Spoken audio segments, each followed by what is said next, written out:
pessoal, tudo bem? Quando o Rodrigo conversou comigo, a gente tinha conversado há um tempo atrás, eu pensei assim, vou conhecer o Amapá, vamos juntar com alguma coisa, e surgiu o evento, então, desde o começo eu pensei em... E ele pediu isso também, ele falou assim, quero que tu apresente uma coisa para os meus alunos, né? Então, eu estou falando também com os professores que estão aqui, mas estou falando para vocês principalmente, para a gente pensar junto algumas coisas, pensar junto alguns fenômenos e pensar junto algumas intuições nossas, enfim. O meu trabalho é sobre metáforas, sou professor da Universidade do Sul de Santa Catarina, lá em Palhoça, próximo de Florianópolis, né? E quando eu comecei a estudar isso, na verdade eu estudei isso mais no meu doutorado, atualmente estou dando aula aqui no doido e a gente tem pouco tempo a pesquisar no meio de uma porção de provas para corrigir, né? Mas quando eu estudei isso daqui, tinha uma intuição muito interessante, né? Eu lendo um texto do Richard Hort, e ele apresenta a noção de metáfora pensando como aquele conjunto como se fosse uma espécie de um modelo que a gente extrapola para outros domínios de experiência para entender o que acontece ali. Então, por exemplo, quando a gente fala, né, vocês já devem ter ouvido de repente na biologia alguém falar assim, dupla hélice de DNA, correto?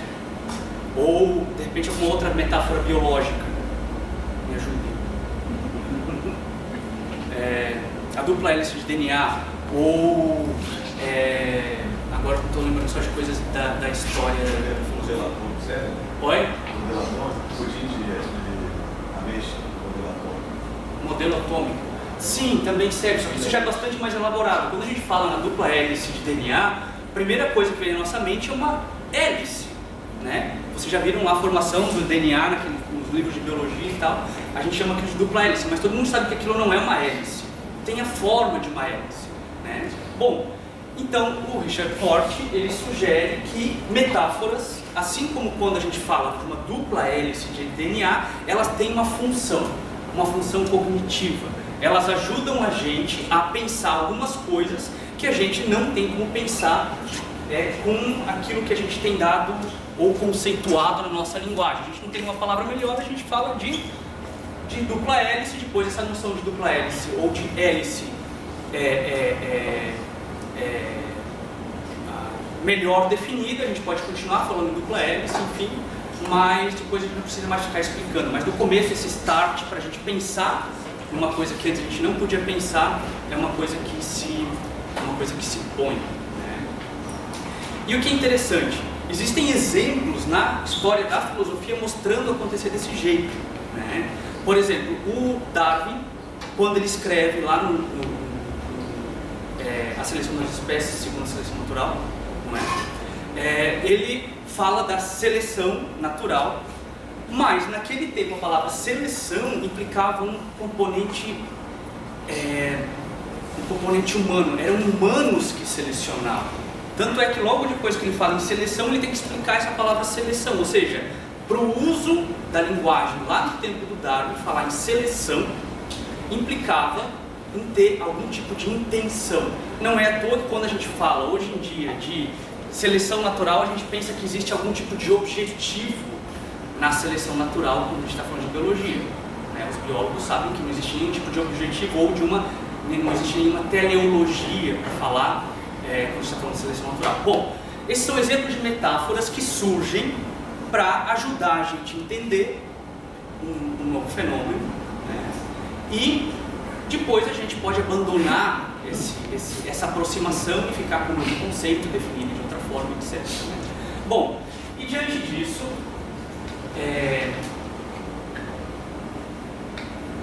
eu comecei a pesquisar e perguntar como que as metáforas funcionam, como as metáforas linguísticas, como que as metáforas funcionam, né?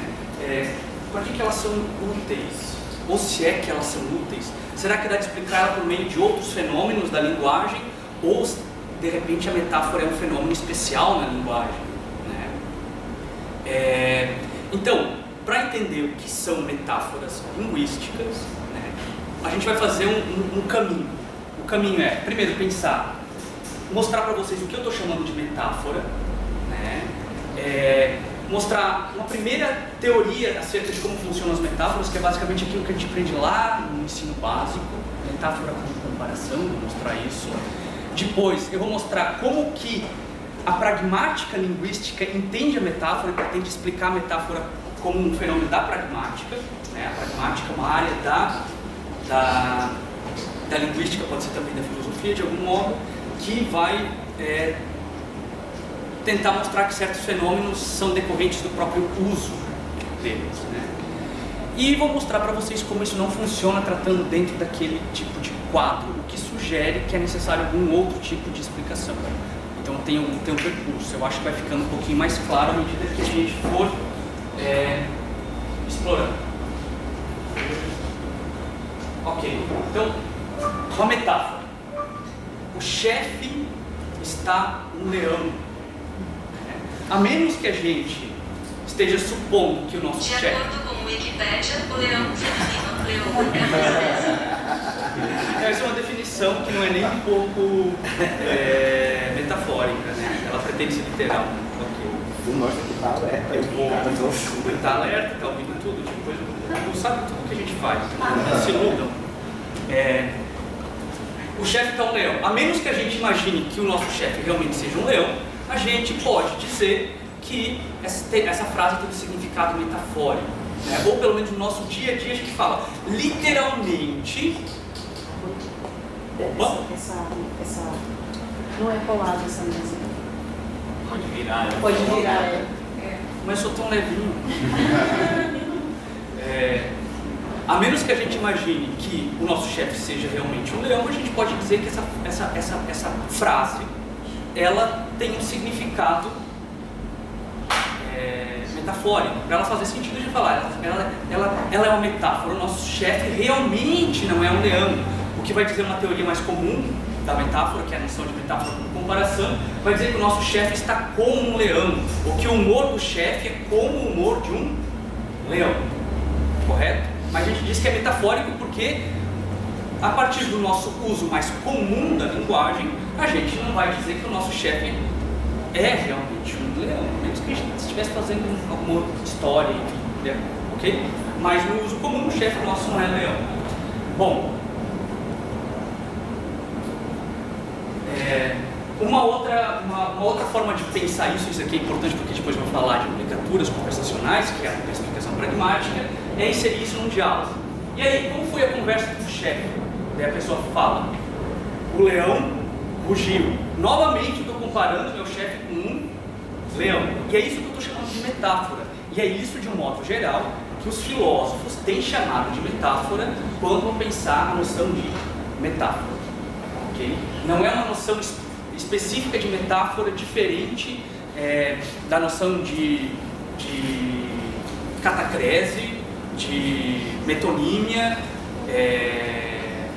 de hipérbole. É a noção de metáfora como linguagem figurada, né? Daí isso remete um pouquinho lá ao Aristóteles, que pensa a metáfora como a mãe de todas as figuras de linguagem. Então, significado literal, significado metafórico. De algum modo, quando a gente está falando de significado metafórico, a gente está falando daquele conjunto de significados que a gente assume que não podem ser idênticos aos significados codificados na frase a partir do uso comum da nossa linguagem.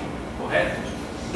Bom, o que diz o dicionário acerca do que é uma metáfora? A gente viu 2 exemplos de metáfora. O dicionário diz o seguinte, é o do dicionário Wise: designação de um objeto ou qualidade mediante uma palavra que designa outro objeto ou qualidade que tem como primeiro uma relação de semelhança. Então, quando a gente fala o leão fugiu ou o meu chefe está um leão, a gente quer levar o nosso interlocutor a comparar alguma coisa, não sei o que, mas comparar alguma coisa do leão com o humor do meu chefe. Correto? Então a ideia de semelhança. E o jeito como que a gente aprende lá na escola, né? Tem algo, né? Ele tem uma vontade de ferro, serve para designar algo como uma vontade forte como o ferro. Então, a ideia é de uma comparação. Na verdade, uma forma de definir a metáfora é dizer que a metáfora é uma comparação abreviada. Os filósofos leem isso e pensam, mas como pode? Que tipo de semelhança que está aparecendo ali? Né? Por exemplo, então, metáfora é uma comparação abreviada, onde uma vontade de ferro significa uma vontade forte como o ferro. Uma metáfora nesse sentido seria simplesmente uma abreviação. Quando a gente está falando que o meu chefe é um leão, eu estou falando que o meu chefe é como um leão. Parece que explica algumas coisas, mas tem algo mais, né? Então, o chefe está bravo como um leão, como sendo uma paráfrase a comparação completa da metáfora, o chefe é um leão, que seria uma abreviação dessa comparação. Né? Ou o chefe falou comigo como um leão que ruge. A questão que se põe aqui é o que há de fato qual que é a semelhança que existe de fato entre o rugido do leão e o humor do meu chefe. Correto? Como que a gente intui essa semelhança? O que está acontecendo aqui no nível da nossa troca linguística que permite a gente pensar, ou melhor, mais do que isso, que permite a gente compreender quando alguém pergunta assim, né? Como é que estava o professor Cid? Estava um leão hoje na sala. Como é que a gente vai pensar? Como é que a gente entende isso? Como a gente é capaz de entender isso? Né? Se a gente falar simplesmente, eu entendo isso porque eu entendo que o Rodrigo estava bravo como um leão, a gente vai pensar assim, tá, mas o que significa como um leão nessa frase? Né? Não parece que a comparação, simplesmente pensar na comparação, explica como que a gente consegue entender uma metáfora. Para explicar isso,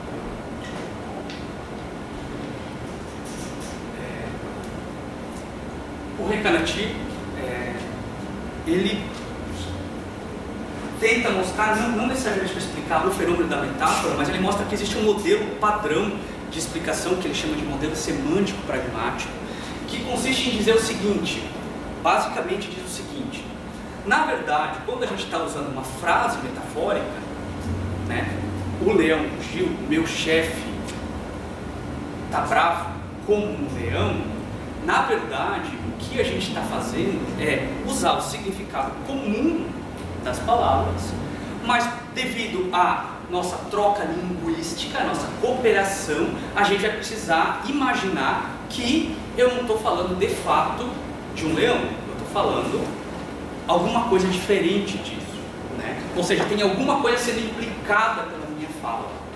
Né? Eu falo, o meu chefe está um leão. Não, o meu chefe não pode estar um leão, então ele deve estar bravo como um leão. Ou seja, eu vou começar a variar possibilidades de interpretação para quê? Para que faça sentido aquilo que o meu interlocutor está falando. Né? Bom, isso implica uma coisa.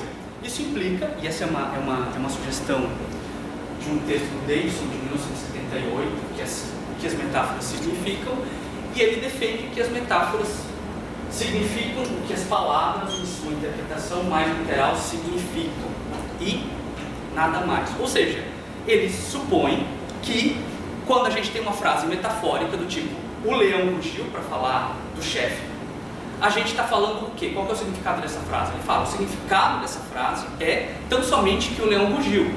O que se vai interpretar acerca daquela frase é uma consequência prática, é uma consequência pragmática. Depende do uso da linguagem.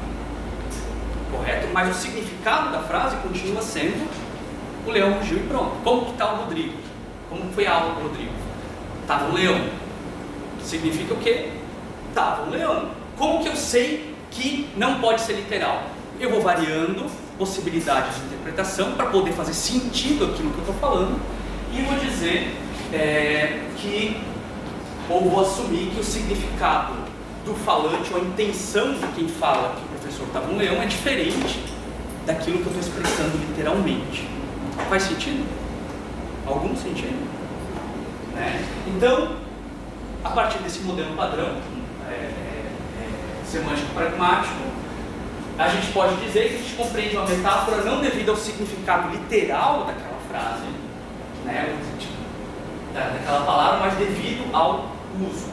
E essa solução semântico-pragmática, a diferença entre a proposição semancicamente expressa, melhor, supõe uma diferença entre a proposição que está sendo, que eu estou falando de verdade, que é a proposição semanticamente expressa, né, por Leão Gil, né, e aquilo que a gente vai interpretar a partir dela. Dependendo do nosso contexto, essas interpretações podem variar, mas a frase que de fato está sendo expressa é o Leão Gil, nada mais que isso. Essa é a solução padrão. Né? Bom,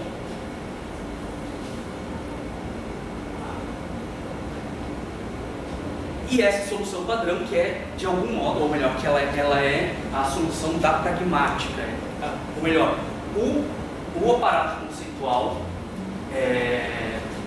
do Greice, que estuda a pragmática, permite a gente entender o que acontece, como que acontece no final das contas, essa interpretação do que alguém venha falar para a gente, né, a partir do nosso uso. Né? E ele vai dizer que isso acontece a partir de acarretamento, são implicaturas, né? Mas aqui vai ficar claro o exemplo. Ó, imagine que a gente está, isso daqui já é, eu já estou usando o que a gente pode pensar a partir do Greice, depois vou mostrar quais são as regras que explicam como funciona a nossa linguagem para chegar nisso, né? Mas quando a gente chega, imagine só que a gente tem um vizinho muito barulhento, né? E que é um terror, ninguém dorme, né? Com aquele vizinho. Então, se quem mora contigo fala assim, o vizinho voltou, a proposição semanticamente expressa por aquele indivíduo é o vizinho voltou. Mas isso não significa simplesmente que o vizinho voltou. Dado o contexto, significa não vou mais dormir. Isso é o quê? Isso é uma implicatura. Por quê? E para o Greice, sem a gente supor essas implicaturas, as nossas trocas linguísticas, elas seriam problemáticas de explicar. Porque, de fato, imagine, esse tipo de diálogo é totalmente possível, né? Se você fala que o vizinho voltou e outra pessoa entende que o vizinho que não vai ter mais nenhuma noite de sossego, significa que você entendeu algo além do que estava semanticamente expresso pela frase, o vizinho voltou, correto? Uma outra frase, né? Imagine que a gente tem um gato chamado Miau e o gato sumiu. E daí alguém fala assim pra você, o gato está sobre o tapete. O que você vai pensar? O Miau sumiu e alguém chega para ti do nada e fala, o gato está sobre o tapete. Significa o quê? Que o Miau voltou. Correto? É possível imaginar isso? Imagina o Miau fugiu e daí você está em casa, tua mãe chega e fala simplesmente assim, ó, o gato está sobre o tapete. Você não vai imaginar que ela está citando algum filósofo que eventualmente tenha usado essa frase como algum exemplo para explicar algum fenômeno linguístico. Correto? Você pensa, vou pensar imediatamente no Miau. Né? Isso é o quê? Isso é um acarretamento pragmático. Isso é um acarretamento que não depende exclusivamente do código linguístico ou daquilo que está sendo semanticamente expresso naquela frase. Né? Ou seja, não depende da proposição. Né? Ou um outro exemplo, alguém pergunta para você, tem leite ainda? Né? Você mora com alguém e você pergunta, tem leite ainda? E a pessoa fala assim, precisamos ir no supermercado. O que significa isso? Significa que o Miau voltou? Não, significa o quê? Que não tem leite. Correto? Isso são as implicaturas pragmáticas que explicam como que a gente pode inferir coisas diferentes daquilo que estava sendo expresso literalmente por uma frase qualquer. Bom, a gente acabou de falar antes que uma metáfora também parece expressar algo diferente daquilo que está sendo literalmente expresso naquela frase. Quando a gente fala que pergunta, né? Como é que estava o chefe? E alguém responde, o leão rugiu. Eu estou dizendo que a gente só pode entender esse tipo de jogo linguístico se eu estou supondo que o leão rugiu não signifique literalmente que o leão rugiu. Porque imagina só se você interpretar literalmente essa frase. Você vai falar o seguinte, cara, eu te perguntei se o chefe tá de boa e tu me disse o leão rugiu, tá doido? Algum problema? Né? Não, a gente não supõe isso.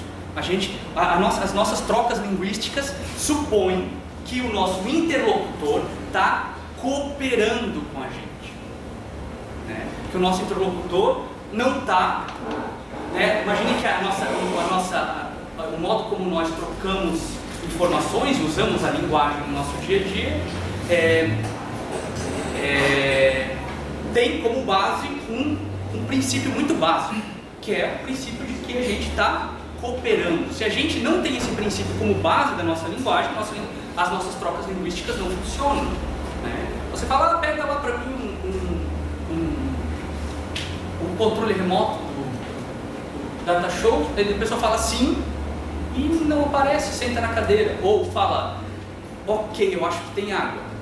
Não, para tu entender isso, tu vai precisar fazer uma implicatura, e às vezes ela não é possível, ou você fala que a pessoa está doida. Bom, de qualquer forma, a gente supõe que o nosso interlocutor, aquele indivíduo com quem a gente está conversando, esteja cooperando com a gente. E o Grice,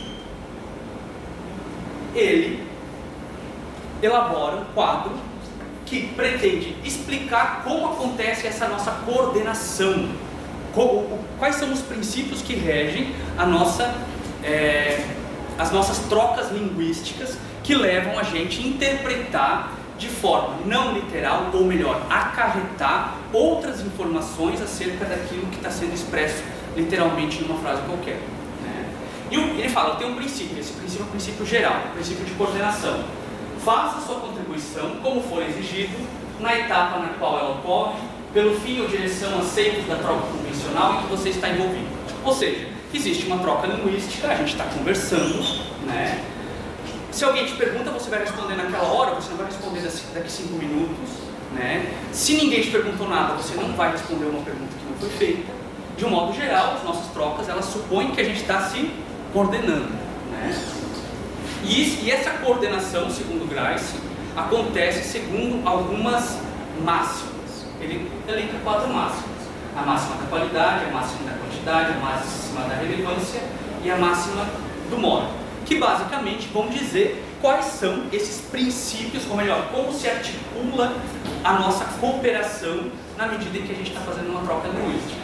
A máxima da qualidade diz o seguinte: se alguém vir te perguntar alguma coisa, correto, é importante para que a nossa troca linguística tenha sucesso, seja coordenada, não seja descoordenada, né, que a nossa informação tenha qualidade. O que significa qualidade aqui? Significa que, se alguém te pergunta, está supondo que você vai dar uma resposta verdadeira, né? Mais do que isso, acredita que aquela resposta seja verdadeira. A pessoa, você acredita que, né, quando alguém te faz uma pergunta, você espera uma pergunta verdadeira, espera que a própria pessoa acredite que aquilo que ela está te falando também é verdadeiro, né? E também que a pessoa não vai te dar informações que ela tem dúvida. De um modo geral é isso, né? Ah, a mãe está em casa? Se tu for, né, alguém te perguntar, a mãe está em casa? Daí você responde, eu acho que é importante, não, ela não está em casa, né? Isso é preciso, né? E você supõe que a pessoa está considerando isso a dar resposta para você, né? Que a pessoa sabe que ela não está em casa, que ela acredita que ela não está em casa, e que se tivesse qualquer outra informação diferente disso que pudesse levar a pessoa a duvidar que a mãe está em casa ou não, ela também falaria, né? Essa é a máxima da qualidade.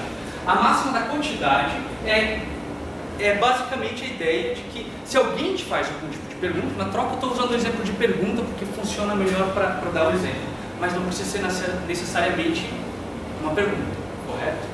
Bom, quando alguém te faz uma pergunta, a mãe está em casa?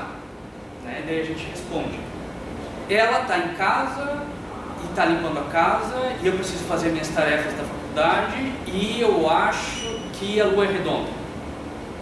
Notem, eu estou informando um monte de coisa que pode ser verdadeiro, mas não é. Eu estou falando mais coisas do que é exigido na minha frase, na minha troca. Portanto, a gente não faz isso no nosso dia a dia. E para que a gente possa se coordenar, implica que as nossas respostas, então, o modo como a gente usa a linguagem, sigam o que o Graz está chamando aqui de máxima da qualidade. A gente não vai falar nem mais do que é preciso e nem menos do que é preciso para que a gente continue a nossa troca linguística. Correto? A máxima da relevância. A ideia de que quando a gente está respondendo alguma pergunta de alguém, novamente, aquela informação que a gente está dando vai ser relevante de alguma forma para aquele tópico que a gente está tratando. Correto? E a máxima do modo é acerca de alguns princípios de evitar a obscuridade. Geralmente a gente evita, a menos que a gente esteja num jogo que exige algum tipo de obscuridade ou de... Imagina a gente está vendo alguém declamar uma poesia, a gente já está supondo que aquilo ali tem uma certa obscuridade, por exemplo, né? Ou que pode ter uma certa obscuridade. Então a gente não vai exigir do poeta que ele seja claro, mas se você está tendo aula com um professor, você supõe que ele possa ser claro. Se ele não conseguiu esclarecer de um jeito, você vai perguntar de volta e ele vai esclarecer. Correto? Então, quando se fala de máxima do modo, está supondo um conjunto de princípios que visam garantir, evitar obscuridade, ambiguidade, garantir brevidade e certo ordenamento naquilo que a gente está falando. Correto? Bom, isso daqui são as máximas e com base no princípio de coordenação do Graz, que explicariam como acontecem as implicaturas conversacionais, que explicam como que pode, que quando alguém pergunta para a gente uma certa... ou quando a gente pergunta algo para alguém, por exemplo, a pessoa mesmo dando uma resposta que, desde o ponto de vista literal, não funciona, né? A mãe está em casa? Eu acho que você tem que levar a chave. Opa! Né? Literalmente, essa frase uma não gruda na outra. Eu não respondi se a mãe está em casa. Mas o meu interlocutor vai imaginar que a minha frase faz algum sentido na troca linguística. E na medida em que a minha frase significa alguma coisa na troca linguística, ele vai gerar, vai implicar numa outra informação. Se eu preciso levar a chave, é porque a mãe não está em casa. Correto? Bom, para a gente usar isso nas metáforas, o passo seria justamente mostrar que metáforas são implicaturas dessa forma. Correto? Então, quando a gente está falando que o chefe está no leão ou que o leão rugiu, né? Como é que está o chefe? O leão rugiu. Isso significa que o humor do chefe é como um leão enfurecido. Ou seja, quando eu comunico que o leão rugiu, o meu interlocutor vai acarretar que o humor do chefe não está legal. Da mesma forma como que quando alguém questiona se a mãe está em casa e eu falo para ela, para a pessoa que ela precisa levar a chave, que a mãe não está em casa. Então, se o leão rugiu é porque o humor do chefe não está bom, né? E é possível explicar muitas metáforas, ou supostamente explicar muitas metáforas usando o esquema da pragmática, né? Mas isso tem alguns problemas, algumas lacunas.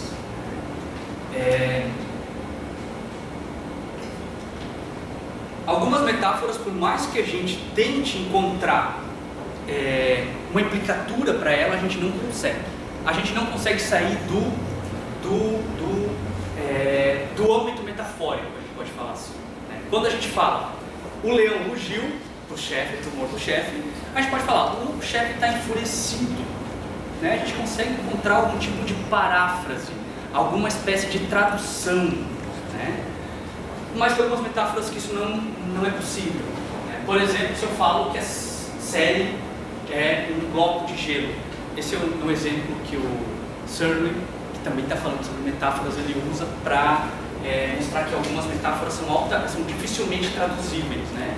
O que significa dizer que série é um bloco de gelo? Significa dizer que ela é fria, mas também não significa que ela é fria. Ninguém está falando que a série está morta ou coisa do gênero. O que significa dizer que a série é um bloco de gelo, né? pro Searle, essa é uma frase que, por mais que você procure paráfrases possíveis para dizer exatamente o que isso significa, você não consegue encontrar uma paráfrase evidente para ela, né? Um outro acontecimento que acontece que questiona se o modelo pragmático, dentro desse quadro semântico pragmático padrão que eu estou falando, consegue explicar o funcionamento das metáforas, é quando a gente tenta cancelar uma implicatura. De um modo geral, aquelas nossas implicaturas que eu mostrei para a gente antes, elas podem ser canceladas, elas podem ser evitadas se a gente acrescenta algumas informações, né? Quando eu falo que o gato está sobre o tapete, né? A pessoa que está ali, naquele contexto, onde o miau fugiu de casa, vai pensar, bom, então se o gato está sobre o tapete, a pessoa está me falando isso, significa que o miau voltou. Mas eu facilmente cancelava essa implicatura se quem fala que o gato está sobre o tapete falasse do jeito, da seguinte forma: o gato está sobre o tapete, mas é o bingo, não é o miau. Opa, quando a pessoa fala, mas é o bingo, imediatamente o interlocutor já sabe, então o miau não voltou. Isso é uma forma de cancelar uma implicatura, evitar que alguém tire uma conclusão que no contexto seria uma conclusão relevante e não chegue a essa conclusão relevante, né? Então, o gato está sobre o tapete, mas não é miau. Quando eu falo que não é o miau, eu já tiro a possibilidade que o meu interlocutor retire a seguinte implicatura, que o miau voltou, porque eu já disse que não é o miau. Mas nas metáforas não dá de fazer isso. A gente só consegue cancelar uma metáfora se a gente faz referência ao significado literal daquele termo, né? Por exemplo, quando eu falo que o leão rugiu, naquele contexto, né? Como que você encontrou o chefe? O leão rugiu, né? Se eu não quero que o meu interlocutor entenda aquilo como uma metáfora, eu tenho que usar o significado literal na frase, dizer que eu estou usando literalmente aquele significado. O único jeito de cancelar a implicatura, a suposta implicatura de que eu estou me referindo ao humor do meu chefe, seria dizer, o leão rugiu, mas eu estou falando do leão do outro lado da rua, porque o meu chefe está um anjo. Notem que eu usei outra metáfora, né? Tá de bom humor. Bom, então, metáforas não podem ser canceladas, ou a implicatura, né, aquilo que se tira, o significado metafórico não pode ser cancelado frente, não pode ser cancelado como as implicaturas podem ser canceladas. Eu só posso cancelar uma metáfora, só posso evitar que o interlocutor tire aquela conclusão do que eu estou falando, se eu trazer o interlocutor para o significado literal, o significado comum estabelecido.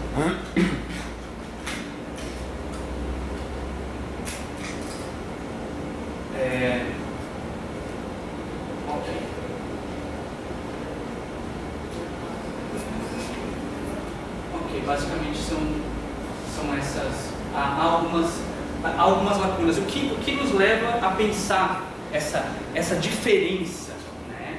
Eu era para ter feito mais um slide aqui, eu acho que por aí. Vamos ver se eu consigo reproduzir para vocês.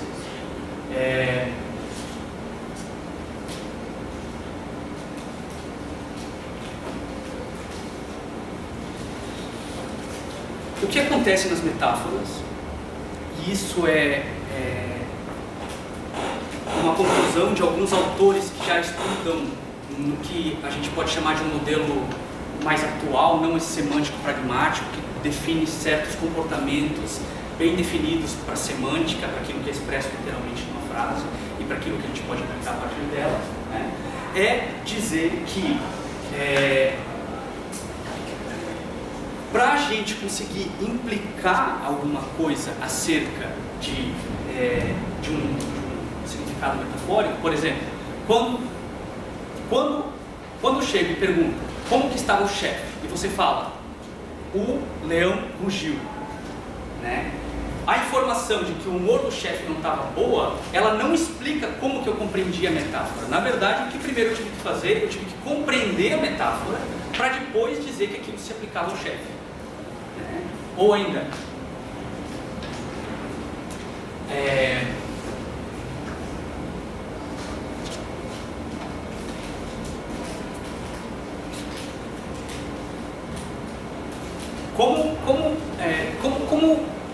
como a Sally está hoje. Sally é aquela personagem que eu falei no começo. Como a Sally está hoje? Sally está um bloco de gelo. Bom, você consegue implicar que não está legal, que não está bom encontrar Sally hoje ou qualquer coisa do gênero. Né? Mas para você imaginar que não está legal encontrar Sally hoje, você tem que primeiro ter interpretado a metáfora. E para interpretar a metáfora, você só pode interpretar a metáfora depois, né? Ou melhor, você só pode interpretar a metáfora, você só pode implicar algo a partir da metáfora, daquele jogo, depois de ter compreendido a metáfora. Para alguns autores, isso significa que entre o significado literal e a eventual implicatura que existiria na metáfora, né, existe algo como um significado metafórico. Né? Existe um passo anterior à própria interpretação de uma frase como necessitando de uma implicatura, que não é o significado literal, mas também não é o significado meramente implicado daquela frase. Há algo como um significado metafórico. Só que isso é problemático. Né? Primeiro que isso rompe com um paradigma que durou cerca de uns 30 anos, de 1970, talvez até 2000, que pensava que metáforas dizem o significado metafórico corresponde exatamente ao significado literal daquilo que está sendo expresso, mais nada. Ou seja, que as metáforas, no final das contas, são questões de uso. Então isso questiona se uma metáfora é de fato uma questão meramente de uso. Né? E se a metáfora não é meramente uma questão de uso, vem um problema. Então, existe alguma coisa no código linguístico, alguma coisa expressa na frase, semanticamente dada, né, que me permite gerar significados metafóricos. Então, esse é o quadro padrão que tenta explicar as metáforas a partir da pragmática, pensando a metáfora como uma implicatura. Né? Eu mostrei para vocês as lacunas, né, e apresentei agora para vocês a diferença entre o quadro semântico pragmático padrão e um modelo que eu não sei qual seria o nome mais adequado, para dizer que existe alguma coisa como significado metafórico. Né? E existem algumas teorias que tentam tratar se existe algo como significado metafórico, a gente tem que tirar algumas implicações disso. Né? A gente pode tirar uma implicação tanto para semântica, né?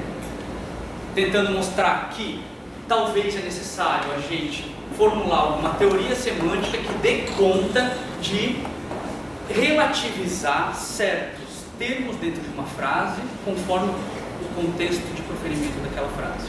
Né? Então, bom, nós temos uma teoria semântica. Oi? A primeira consequência, né? A gente precisa, se a gente quiser ter uma semântica de uma linguagem natural, ser capaz de mostrar como que acontece a interpretação de frases metafóricas. Né? Um autor, é o Stern, ele sugere ser possível a gente introduzir um operador, ele chama esse operador de MDET, para tentar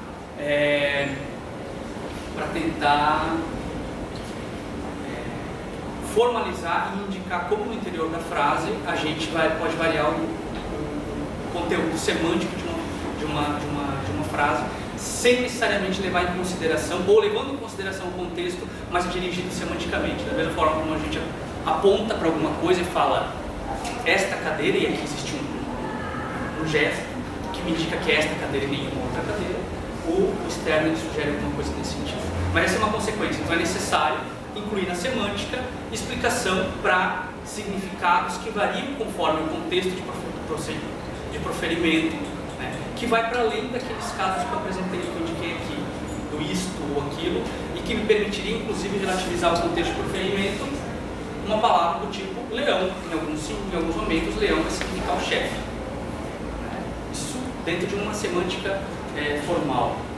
Bom, mais para uma teoria da significação, e daí tem uma autora alemã chamada Bettina Haupt, que tem uma teoria interessante que acredita ou que defende que, além das implicaturas conversacionais, existem alguns outros mecanismos na nossa linguagem que fazem com que os termos com que a gente usa na nossa linguagem, possam ser flexibilizados. Ela apresenta um conjunto de mecanismos de enriquecimento ou de afrouxamento semântico, e ela tenta mostrar que esse seria o modo mais adequado para explicar como as metáforas funcionam, né? Então teria duas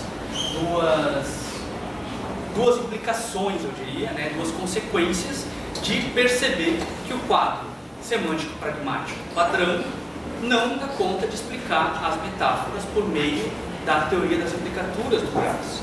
E essas duas consequências bom, se você quer formalizar, se você quer criar uma teoria semântica para dar conta dos fenômenos linguísticos, você vai ter que explicar como que acontece a metáfora dentro da semântica.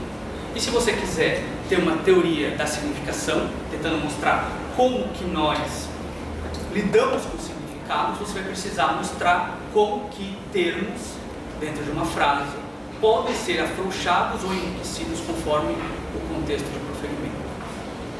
Correto? Bom, então foi isso que a gente fez. Eu apresentei para vocês um fenômeno linguístico, que eu estou chamando ele de metáfora, que é a ideia de linguagem figurada, linguagem não literal. Apresentei para vocês o quadro padrão, que eu chamei de quadro semântico pragmático padrão, que parte daquela intuição do Davidson, que diz que supostamente uma metáfora significa tão somente aquilo que as palavras no seu uso mais comum significam e nada mais. Mostrei como existiam alguns problemas nesse tratamento e mostrei algumas necessidades diante disso. E bom, essa foi a minha apresentação. Espero que tenha tido alguma ideia interessante. Obrigado. Oi pessoal, eu queria perguntar para vocês se tem alguma pergunta para o professor. Pode falar, professor. Daniel.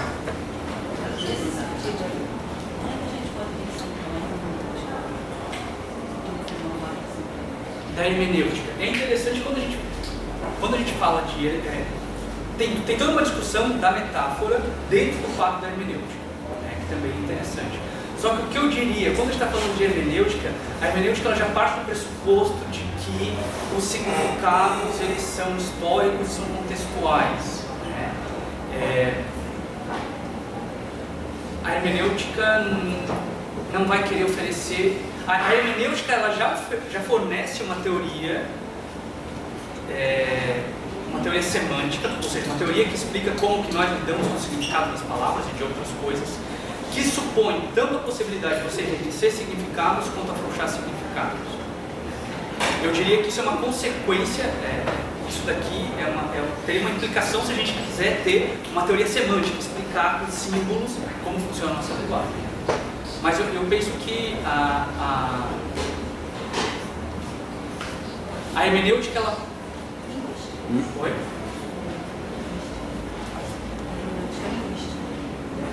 A hermenêutica linguística, como assim?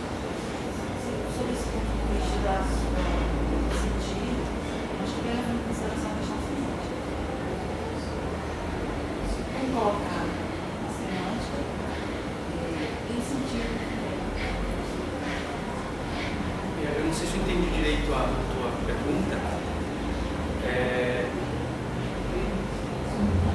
Quando a gente fala, dentro de um quadro hermenêutico, aqui quando eu penso de hermenêutica, eu estou pensando principalmente o Riquet e o Heidegger, em algum sentido também o Gadamer, mas principalmente o Riquet. Ele vai defender, o Riquet vai defender que esse tipo de acontecimento, de explicação, bom, você não consegue dar conta por meio da pragmática, você precisa supor que isso é um fenômeno semântico e não um fenômeno pragmático. Isso tem uma consequência séria para o modo como nós lidamos com a linguagem. E ele vai falar de uma teoria de dupla referência da linguagem, ele vai falar que no final das contas isso é uma uma confirmação de que aquilo que a hermenêutica falou de um jeito não muito claro ou hermético é uma consequência, é algo que realmente se põe quando a gente começa a analisar um pouco mais analiticamente o fenômeno. Pedro, queria perguntar? Você perguntou se a gente tinha intuições, eu tive uma intuição ao ver sua apresentação. É uma intuição que eu estou cada vez mais indo em direção à tese do Quine. Duas teses, na verdade. A primeira é a inescrutabilidade da referência e a segunda, a indeterminação da tradução. Se essas duas teses forem verdadeiras, seja um ceticismo semântico. Não há significado. Ok. Suponha que esse seja o caso. Não há significado. Se o Quine tiver razão, parece que, por um lado, ele resolve o problema de explicar o significado metafórico. Não tem significado, então o que a gente tem que explicar é o modo como os falantes se comportam numa determinada comunidade. Isso evita as lacunas que você mencionou. Por um lado, porque aí você não tem um problema de explicar aqueles casos em que o conteúdo metafórico parece ser irredutível. Por que irredutível? Precisamente porque as pessoas se comportam daquela maneira e não tem significado. Não tem aquilo aqui. O que você acha dessa intuição? É uma intuição, sim, né? No sentido de que eu compartilho com ela, né? Eu compartilho dela. Mas eu penso que as metáforas, justamente diferente das implicaturas, né? Elas são muito mais coladas ao significado, isso que a gente chama de significado literal, que a gente pode chamar de significado comum ou de significado primeiro. E a gente podia de repente mudar, falar metáforas, o uso das metáforas está muito mais próximo ao uso do modo como nós usamos frases literais do modo como nós tiramos implicaturas a partir daquilo que a gente fala. E nesse sentido, talvez eu não precisasse usar o termo significado, que é bem problemático, sim, né? Embora eu estou usando aqui. Mas eu acho que funcionaria se eu tirasse o termo significado, falasse uso, ou não, né? Eu falaria o uso de uma frase que a gente nomeia como metáfora é muito mais colado ao uso literal, preciso da linguagem do que do uso das implicaturas conversacionais. Não sei. Sim, suponha que sim. Seria um problema? Que aí, o problema seria então explicar por que há essa relação? Exato. Seria explicar por que há essa relação. Seria você assumir que não faz sentido falar em diferença entre literal e metafórico, talvez seria uma consequência. Exato. Né? Você podia ir nessa direção. Né? E eu também não acho nenhum problema em falar isso, né? Podia ser uma conclusão. Não faz diferença entre o significado literal e metafórico. Na verdade, desculpa interromper, o Quiniano ele diria, né? Bom, na verdade, o que a gente chama de significado literal não é significado literal. Quando alguém usa a palavra gavagai, não importa se ela está se referindo ao coelho, ou parte destacada de coelho, ou pequeno animal branco. Importa como as pessoas reagem a isso, se comportam com relação a isso. Então, na verdade, não tem nem esse uso literal, digamos. Ok. Eu vejo isso como uma possibilidade. Por outro lado, a gente o tempo todo está... daqui eu te faria uma pergunta. Né? Por que a gente tem apreço, pelo menos no meio científico, ou no meio filosófico, pela linguagem precisa, literal, que talvez não precisa assumir um compromisso metafísico de literal como descrevendo uma referência e tal, mas de precisão de linguagem. Né? Parece que, de algum modo, o conceito de metáfora e de literalidade, ele ainda é útil para alguma coisa, né? Para a gente diferenciar. Eu consigo entender se tu está falando isso no sentido metafórico, mas se for literal, cara, isso não faz o menor sentido. Né? Não sei, de repente dá de pensar essa modalização com outra diferenciação. Parece um conflito de intuições. Pode ser. A resposta quiniana seria, bom, porque permite fazer previsões úteis, assim, as motivações vão ser pragmáticas dentro da teoria. Seria alguma coisa nessa direção.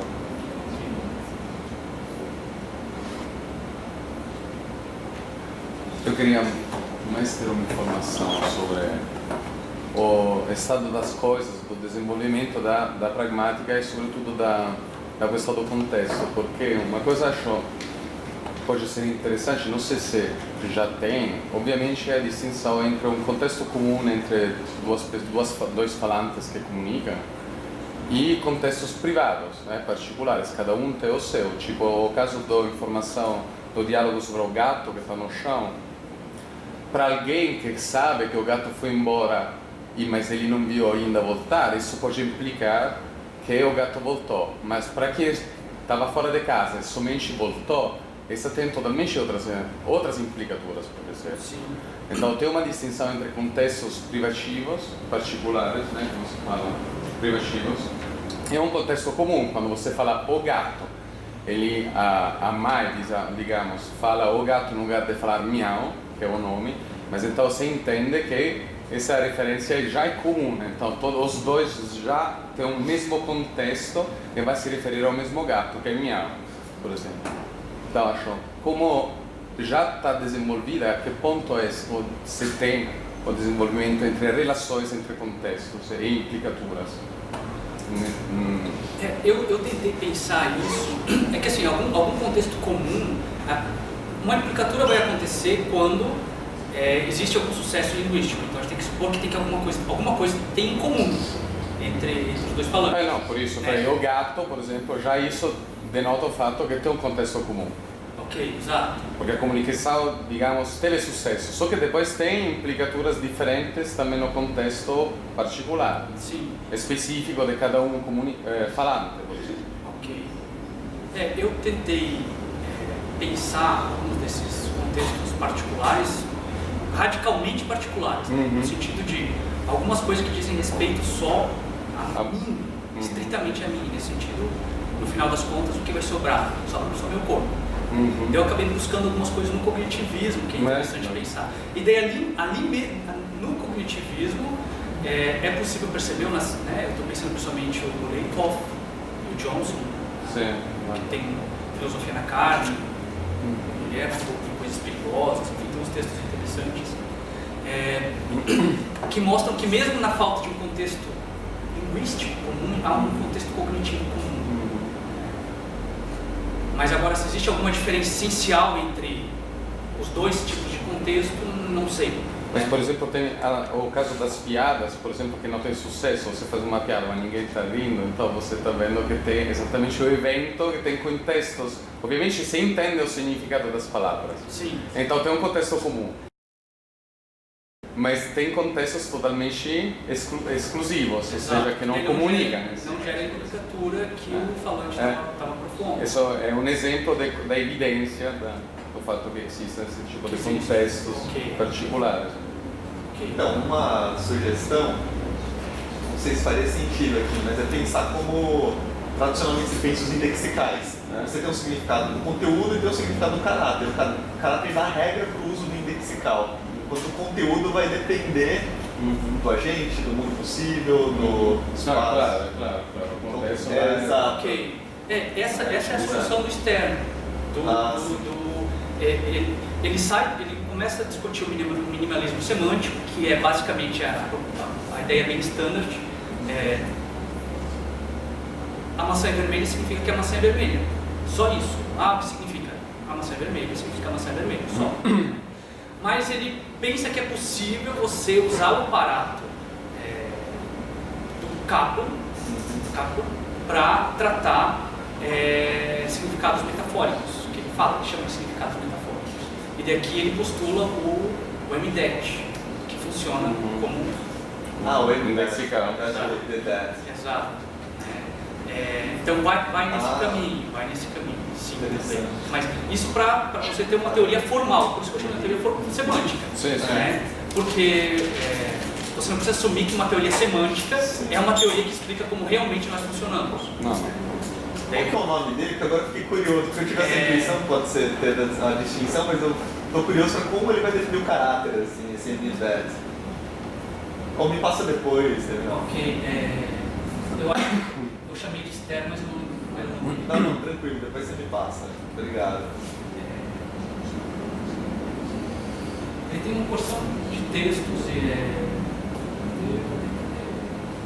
metáfora e minimalismo, metáfora e E contexto. assim, o Did That, ele rigidifica as descrições acopladas ao operador também, né?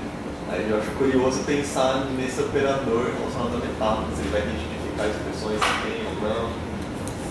Vai rigidificar, vai. Eu não sei quais são todas as implicações disso, tem lá pro grip mundos possíveis e coisa e tal, mas sim, vai tornar uma expressão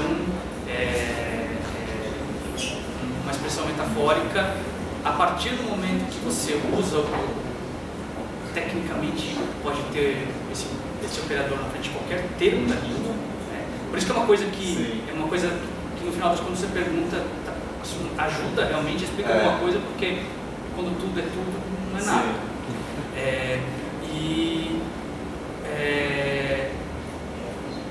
Quando eu falo Julieta, quando o Romeu fala Julieta é o sol, né? Nesse é o sol, existe uma relativização conforme o contexto de proferimento via o operador, que torna aquela característica da Julieta única nesse mundo possível. Mas daí são coisas que vão bem além do que eu tenho. Mas eu sei que existe. Aí eu tenho uma dúvida com relação à tentativa de transformar as teorias de metáfora em teorias semânticas. A ideia que está por trás é a ideia de tentar construir uma semântica standard como composicional para lidar com metáforas? Ou não? Ainda... Uma semântica standard composicional para lidar com metáforas? Sim. Se a metáfora é um fenômeno semântico e não algo que está simplesmente relativo ao uso, que a pragmática poderia tratar, embora a gente saiba que é complicado também separar isso, né? Mas pelo menos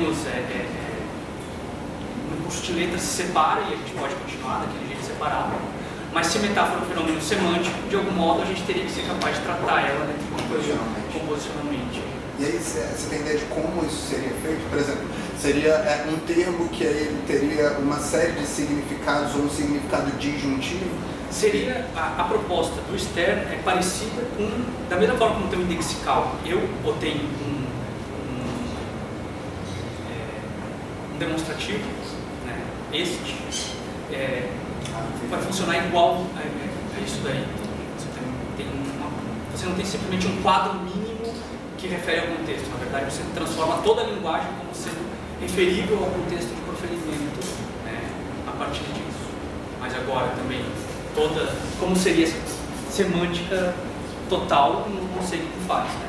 Mas ele apresenta, é interessante, né? É como funcionaria pensar um operador metafórico, que funcionaria parecido com... É um misto entre um demonstrativo e um indexical. Alguém mais?